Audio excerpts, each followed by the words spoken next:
Hi friends, welcome to Shri Mahalakshmi home foods అండి. ఈరోజు నేను చేయబోయే రెసిపీ రెడ్ కలర్ పోపన్నం అండి. రెడ్ కలర్ పోపన్నంకు కావలసిన పదార్థాలు రెడ్ మిర్చి, శనగపప్పు, ఉల్లిగడ్డలు, కొబ్బరి, ఉప్పు, పోపు గింజలు, ఆయిల్, కొంచెమంతా కరివేపాకండి. పోపన్నం అనండి. ఈ రైస్ తీసుకోవాలి. స్టార్ట్ చేద్దామండి. ఫస్ట్ కొంచెం అంతనే ఆయిల్ వేసుకొని రెడ్ మిర్చిను కొబ్బరి వేయించుకోవాలండి. వేసుకుంటే అది మళ్ళీ గ్రైండ్ చేసేటప్పుడు పొడి పొడిగా రాదు, అందుకని కొంచెమే వేసుకోవాలి.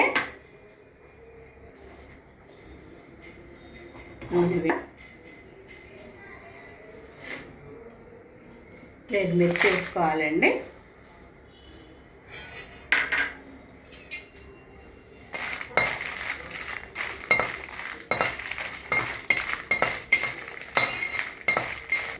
ఈ కొబ్బరి వేసుకోవాలండి.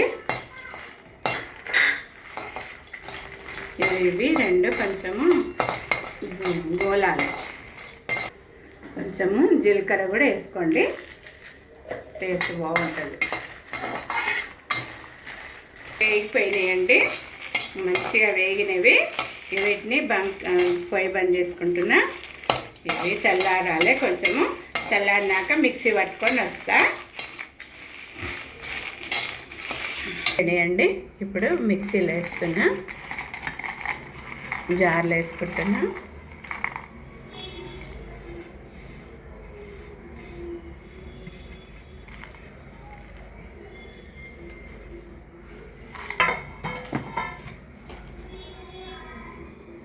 తగినంత సాల్ట్ వేసుకోవాలండి ఇందులోనే.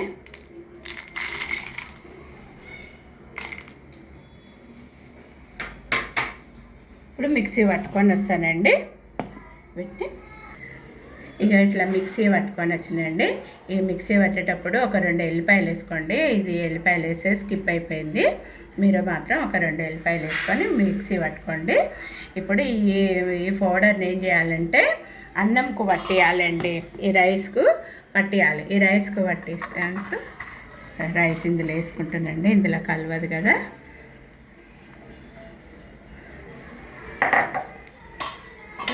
ఈ రైస్కు ఇట్లా పట్టేయాలండి. ఇట్లా ఈ రైస్కు మంచిగా పట్టించేసి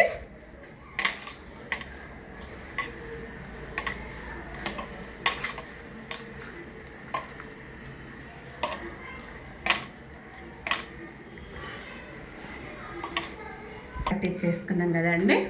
ఇలా పట్టించేసుకున్నాక నెక్స్ట్ ప్రాసెస్లోకి వెళ్దాం. ఫస్ట్ ఆయిల్ వేసుకోవాలండి. ఆయిల్ వేసుకోవాలి.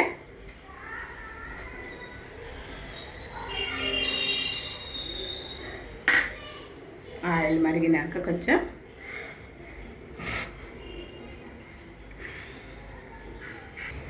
ఆయిల్ మరిగినాక పోపు గింజలు వేసుకోవాలి. పోపు గింజలతో పాటు కొంచెం శనగపప్పు కొంచెం వేసుకుంటే అక్కడక్కడ పంట కింద తగులుతుంటే చాలా టేస్ట్గా ఉంటుంది.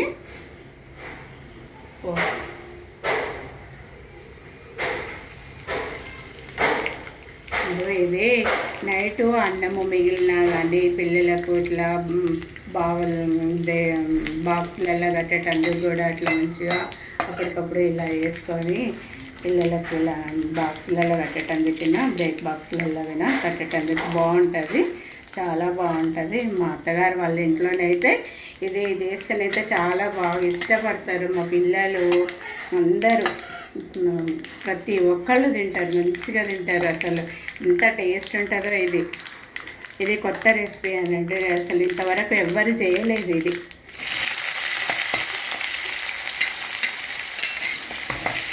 నేను వేసినండి.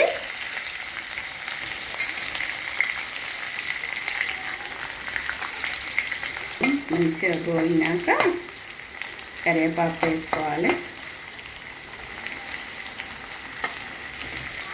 కరివేపాకు వేస్తున్నానండి. ఇట్లా కరివేపాకు కూడా వేసుకోండి. కొంచెం అంతా పసుపు కూడా వేసుకోండి. పసుపు కూడా వేసుకోండి.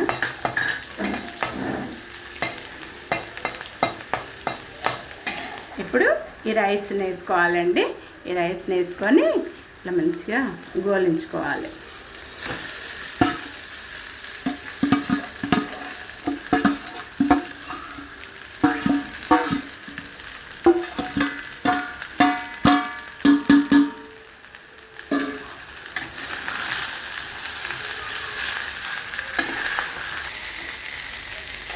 కొద్దిసేపు ఇట్లా చిటపట అంటూ ఉండాలండి. ఇట్లా మంచిగా గోలాలి. గోలితే టేస్ట్ బాగుంటుంది. పచ్చి వాసన రాకుండా ఇట్లా గోలియాలి బాగా. మా అత్తగారు వాళ్ళ ఇంట్లోనైతే కొంచెం నైట్ అన్నం ఎక్కువ వండుకొని కూడా ఇట్లా వేసుకుంటారు. చాలా టేస్ట్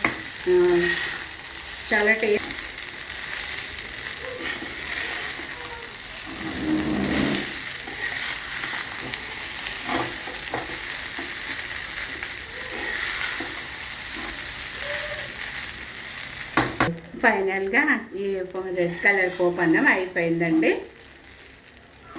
బాగుంది కదండి. కలర్ మంచిగా టేస్ట్ కూడా బాగుంటుంది.